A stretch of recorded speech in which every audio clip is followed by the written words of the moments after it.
ગ્રાઉન્ડમાં યુવાનો દોડની તૈયારી કરી રહ્યા છે અને એ જ દરમિયાન એક યુવાન અચાનક ઢળી પડ્યો અને તેનું મોત થઈ ગયું. જામનગરના આહિર સમાજના વિદ્યાર્થી ભવનમાં ગોઝારી ઘટના બની. મળતી માહિતી અનુસાર આ યુવાન ભરતી માટેની તૈયારી કરી રહ્યો હતો, પરંતુ દોડતા દોડતા તેને હાર્ટ એટેક આવ્યો અને નાની ઉંમરમાં જ તેના પરિવારના સપના રૂડાઈ ગયા. મૃતકનું નામ જય જોગલ છે અને તે લાલપુરના ભંડારિયા ગામના સરપંચ હેમંતભાઈ જોગલનો પુત્ર છે. મળતી જાણકારી પ્રમાણે અન્ય મિત્રો સાથે જય પણ રનિંગ માટે ગયો હતો, પરંતુ એ દરમિયાન તેનું આ રીતે પ્રાણપંખેરું ઉડી ગયું. આ ઘટનાથી સમગ્ર પંથકમાં શોકની લાગણી ફેલાઈ છે. જય તમારી સાથે દોડતો હતો અને અચાનક જ ઢળી પડ્યો અને મૃત્યુ થયું. જે રીતે અમે દરરોજ રનિંગ કરીને પ્રેક્ટિસ કરી તે રીતે દરરોજ કરતા હતા, તેવી રીતે પહેલા રાઉન્ડમાં તેને થોડીક તકલીફ પડી અને બીજા રાઉન્ડ દરમિયાન તે નીચે ઢળી પડ્યો અને અમે પાણી છાંટીને તાત્કાલિક તેને હોસ્પિટલે લઈ જવા તૈયાર થયા. એક અમારો વિદ્યાર્થી બહારથી તાત્કાલિક એક ઓટો બોલાવી તેને જીજીએ લઈ જવામાં આવ્યો. જીજીએ લઈ જવામાં આવ્યો. શું કહેશો? આખી ઘટના ઘટી જે પ્રકારે કહ્યું, કેવી રીતના જય અહીંયા રહેતો હતો, કયા ધોરણમાં અભ્યાસ કરતો હતો અને કેવી આખી ઘટના રહી? જય અમારા ભેગો જ 12મા ધોરણમાં અભ્યાસ કરતો હતો અને સ્પોર્ટ્સમાં પણ હતો. અમે થોડાક દિવસો પહેલાં જ કબડ્ડીમાં ડિસ્ટ્રિક્ટે પહેલો નંબર આવ્યો હતો અને એવી રીતે ભાઈએ કીધું એવી રીતે બીજા રાઉન્ડમાં ઢળી પડ્યો.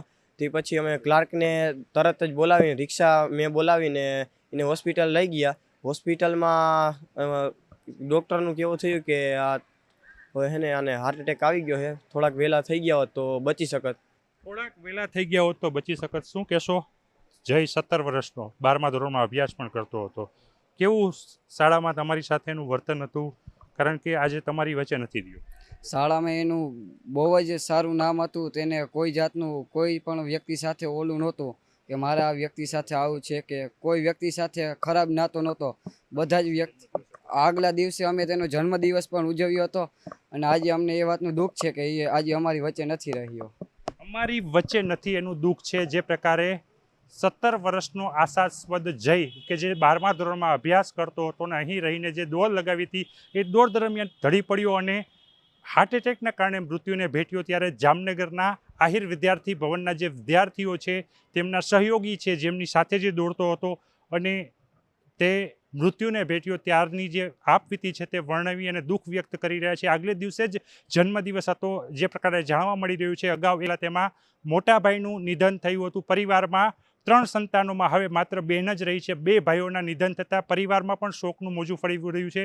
આ સ્ટુડન્ટ અમારી કબડ્ડીની ટીમનો ખેલાડી હતો. તાલુકા કક્ષાએ સિલેક્ટ થયો હતો, પછી જિલ્લા કક્ષાએ સિલેક્ટ થયો હતો અને અત્યારે રાજ્ય કક્ષાએ સિલેક્ટ થયો હતો. એની તૈયારી એ બધા છોકરા સવારમાં વહેલા 5:30 વાગે ઉઠીને ડેઇલી રનિંગ કરતા. એટલે એવોય નહોતો કે અચાનક એણે શ્રમ કર્યો હોય અને એ કારણે એ દીકરોનું અવસાન થયું છે. એના પિતા હેમંતભાઈ, એને બીજો દીકરો જે હતો એ 4 વર્ષ પહેલાં આ જ રીતે એક અકસ્માતમાં મૃત્યુ પામ્યો છે. બહુ દુઃખદ ઘટના છે. અમારા શાળા, પરિવાર, સ્ટુડન્ટ અને સમાજમાં ટ્રસ્ટી મંડળ બધાએ દુઃખની લાગણી વ્યક્ત કરી છે. સાથે સાથે અત્યારના સમયમાં ખાસ કરીને કોરોના પછી જે આ ઘટનાઓ વધી છે, યુવાનો, વિદ્યાર્થીઓ, એમાં જે આ સડન કોલેપ્સ થાય છે, આ બાબત આપણા સમાજની આખી સાંપ્રત સમસ્યા છે.